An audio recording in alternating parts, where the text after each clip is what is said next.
గౌరవ కేంద్ర మంత్రివర్యులు కుమారస్వామి గారు భారీ పరిశ్రమల శాఖకు సంబంధించిన మంత్రి గారిని కలవటం జరిగింది. రాష్ట్ర ప్రభుత్వం తరఫున ప్రధానంగా కేంద్ర ప్రభుత్వం డిస్ఇన్వెస్ట్మెంట్ పాలసీ నిర్ణయాలు తీసుకుంటుందని, ఆ క్రమంలో ఆనాడు ఉమ్మడి ఆంధ్రప్రదేశ్ రాష్ట్రంలో మళ్ళీ వందలాది ఎకరాలు పలు కేంద్ర ప్రభుత్వ రంగ సంస్థలకు ఇవ్వటం జరిగింది. ఆ సంస్థలన్నీ కూడా ఈరోజు మరి పూర్తి స్థాయిలో అక్కడ ఫంక్షనింగ్ చేయటం లేదు కనుక మరి డిస్ఇన్వెస్ట్మెంట్ చేసి ఆ డిస్ఇన్వెస్ట్మెంట్ ప్రక్రియలో మరి రాష్ట్ర ప్రభుత్వానికి సంబంధించిన ఈ భూములకు సంబంధించిన అంశం విషయంలో నష్టం వాటిల్లే ప్రమాదం ఉంటుంది కనుక ఎందుకంటే ఏమాత్రం వాటా రాకుండా డిస్ఇన్వెస్ట్మెంట్ పాలసీని యథావిధిగా అమలు చేస్తారు. ఉదాహరణకి హెచ్ఎంటీకి 888 ఎకరాలు ఉంది, ఫ్లోరోకార్బన్స్కి ఉంది, అనేక సంస్థలకి ఉన్నది. ఈ సంస్థలకు సంబంధించిన భూమికి సంబంధించిన అంశాలు మరి డిస్ఇన్వెస్ట్మెంట్ ప్రక్రియలో రాష్ట్ర ప్రభుత్వానికి ప్రయోజనం ఏమి ఉండదు కనుక రాష్ట్ర ప్రభుత్వానికి ప్రయోజనం కలిగించే కార్యక్రమం చేయాలని, దానికి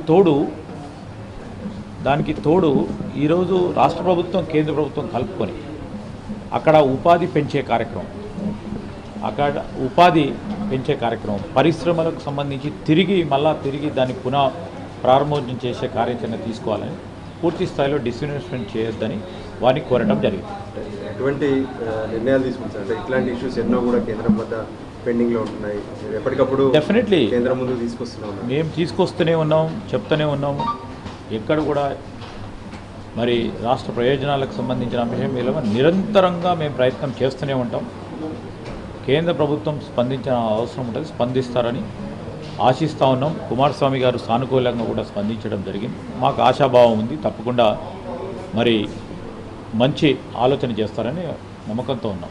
ఈ టూర్లో ఇంకేమైనా మీటింగ్స్ ఉంటాయి? Right, definitely. ఇప్పుడు మేము పీయూష్ గోయల్ గారిని కలుస్తూ ఉన్నాం. ప్రధానంగా పీయూష్ గోయల్ గారికి కూడా వినవించేది ఏంటంటే, చైనా దేశం నుంచి అనేక ప్రక్రియలు సంబంధించిన అంశాల విషయంలో ఉత్పత్తులు జరుగుతూ ఉన్నాయి. ఆ ఉత్పత్తులు ఇక్కడ ఉదాహరణకి మా దగ్గర ఉన్న ఫాక్స్కాన్ పరిశ్రమలకు సంబంధించి మ్యాగ్నెట్స్ని అక్కడి నుంచి ఇంపోర్ట్ చేస్తూ ఉన్నారు. సో కేంద్ర ప్రభుత్వం ఒక నిర్ణయం తీసుకొని ఈ జియోపొలిటికల్ అంశాలకు సంబంధించి ఒక నిర్ణయం తీసుకొని అక్కడి నుంచి అనేక ఉత్పత్తులను ఇంపోర్ట్ బ్యాన్ పెట్టడం వల్ల ఇక్కడ ఫాక్స్కాన్ ఇండస్ట్రీకి సంబంధించి మ్యాగ్నెట్స్ అందుబాటులో లేకపోవడం వల్ల ఉత్పత్తి తగ్గే ప్రమాదం ఉంది కనుక ఈ ఫాక్స్కాన్ కానీ ఇతర పరిశ్రమలు, ఉదాహరణకి ఫాక్స్కాన్తో పాటు ఈరోజు ఫార్మా కంపెనీకి సంబంధించిన అనేక కెమికల్స్ కూడా మనం ఇంపోర్ట్ చేసుకుంటున్నాం. ఇలాంటి వారికి మినహాయింపు ఇవ్వాలని కోరడానికి వచ్చాం. కామర్స్ మినిస్టర్ గారిని కూడా వారితో కూడా సంప్రదించి, ఎందుకంటే లేని పక్షాన అక్కడ పరిశ్రమకు సంబంధించి ఆ పరిశ్రమలో పనిచేస్తూ ఉన్న ఉపాధి పొందుతూ ఉన్న వారి సంబంధించి రాష్ట్ర ఆర్థిక వనరులకు సంబంధించిన అంశం విషయంలో ప్రభావం పెట్టే అవకాశం ఉంటుంది కనుక దీని పరంగా ప్రత్యేకంగా ఆలోచన చేయాలని కోరడానికి వచ్చాం.